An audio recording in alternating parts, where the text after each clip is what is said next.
The Fallout Universe and Lore. The Fallout Universe lore. Fallout is based in an alternate timeline that diverges after World War II. In this universe, microtechnology never took off, and the immense, inefficient fossil fuel-dependent technologies of the 1950s remained in place. It is heavily influenced by the science fiction anthology worlds of tomorrow, and as such the universe is a stylized representation of the future as envisioned by people in the 1940s through 1960s.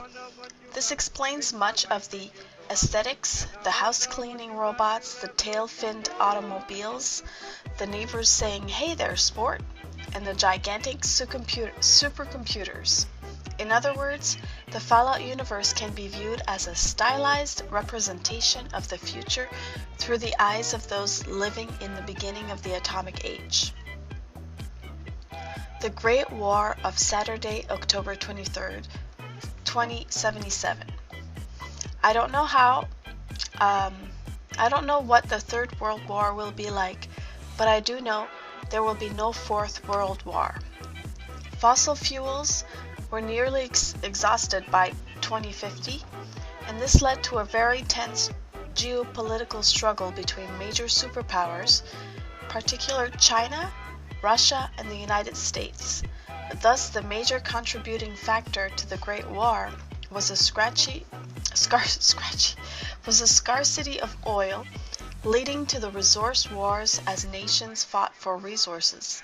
This included China invading Alaska and US annexing Canada. Ultimately, the situation came to a head as key members of the US government, the Enclave, retreated to their safe zone and on an oil rig, and all nuclear-armed nations let loose. In just under 2 hours, the modern world came to a halt.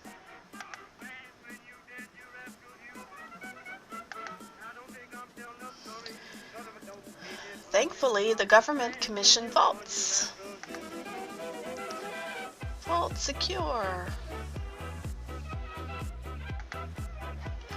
The U.S. government commissioned the Vault-Tec Corporation to build underground bunkers thermed vaults.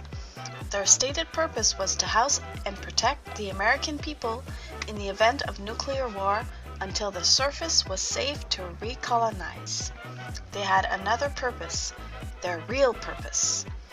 The vaults were actually designed to allow the government, the Enclave, to conduct social experiments on the vault dwellers and see how different populations react to different situations.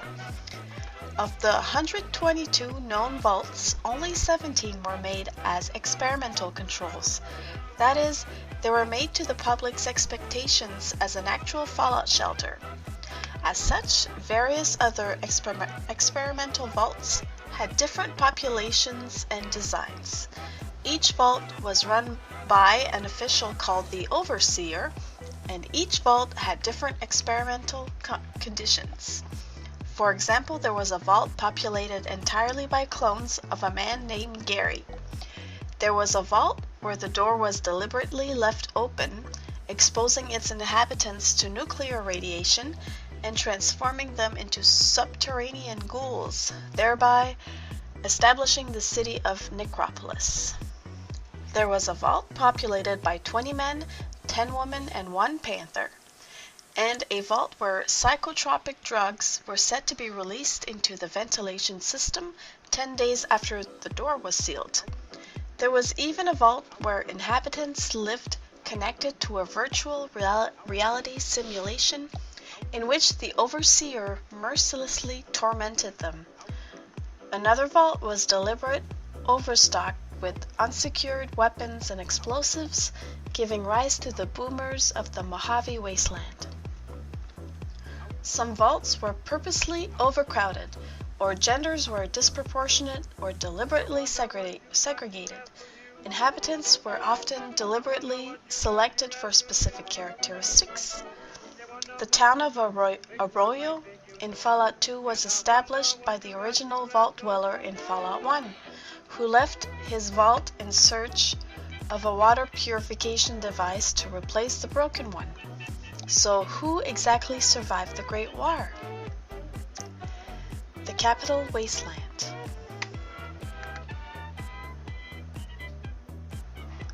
Want to survive fallout? Call now for free. Fallout Shelter Pass. People grouped together to form towns such as Megaton, built using only airplane parts around the undetonated but very much active atomic bomb that landed without exploding. Others established Rivet City aboard a ship, where it will be Mojave Desert or California, as in the first games, or the DC Wasteland, as in Fallout 3. The surface become populated by good people trying to make a living, lawless raiders trying to make that living from anyone and everyone, and creatures that emerged as a result of radiation and experimentation, the ghouls and super mutants. Feral versus not feral ghouls. Many people cannot distinguish between the two and shoot both on sight. Sad because the character on the right, Gob, is a pretty nice guy. The character on the left, not so much. Ghouls are a result of massive exposure to radiation. Some retain their cognitive faculties, others turn feral. Due to the fact that most smoothskins shoot them on sight, cognizant ghouls congregate in their own tight-knit communities such as Underworld, funded in the remains of Museum of History in Washington, D.C., or Necropolis. Super mutants don't seem to mind ghouls, however. Super mutants.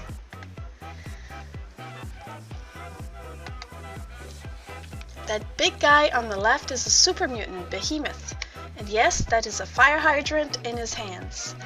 The super mutants were created by Dr. Richard Moreau after he fell into a vat of green goo called the Forced Evolutionary Virus, FEV, and become a hideously mutated monster called the Master. He was determined to rid the world of the differences which caused the Great War by dipping everyone into vats of green goo, thereby transforming them into super mutants. The super mutants of the DC Wasteland, however, originated from a vault in which scientists were experimenting with the FEV virus. They are highly aggressive and attack on sight, whereas their West Coast counterparts may be friendly or aggressive.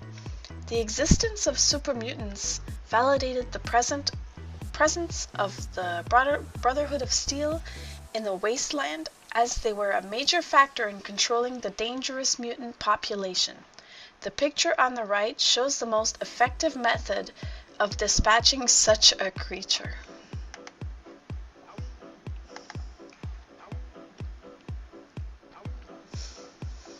A coterie of bug-eyed fanatics that think all pre-war technology belongs to them.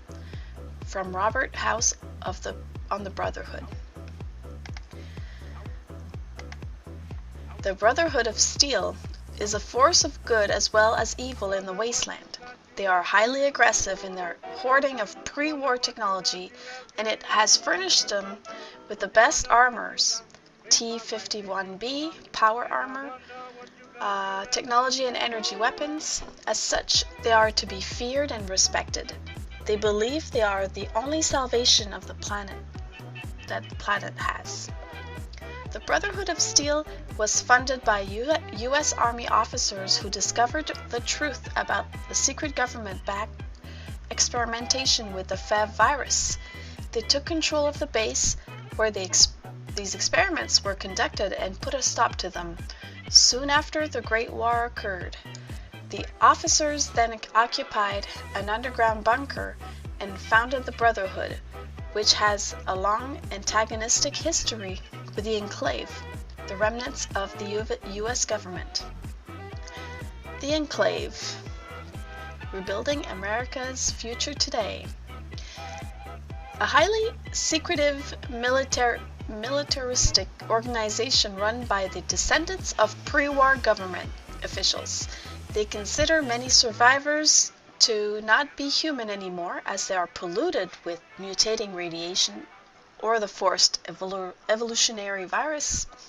The Enclave carries on FEV experimentation and exerts tremendous reach over the wasteland as they control the best scientists, engineers, military, and technology. This is Frank. Frank Horgan was the main antagonist of Fallout 2. He was an Enclave officer who was transformed into a super mutant and experimented on by his superiors. Ultimately, they activated him for the field operations, but thankfully, he was dealt with by the Chosen One. He exemplifies what the Enclave stands for. There are three kinds of people you're likely to encounter in the wasteland. Some, like Gizmo on the left, will try to use you to lie, cheat, steal, and kill to serve their purpose.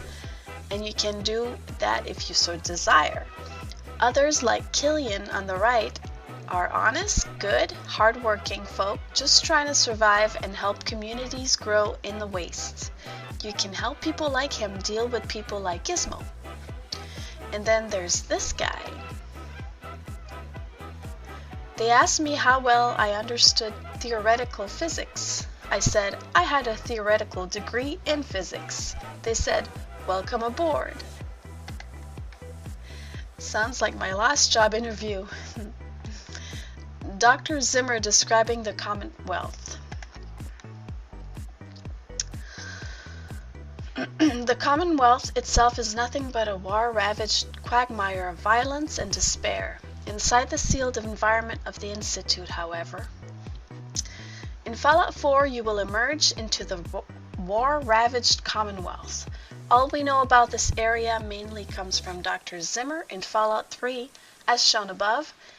The Institute he refers to is indeed the remnants of the Massachusetts Institute of Technology, a now secret organization full of scientists with advanced technology.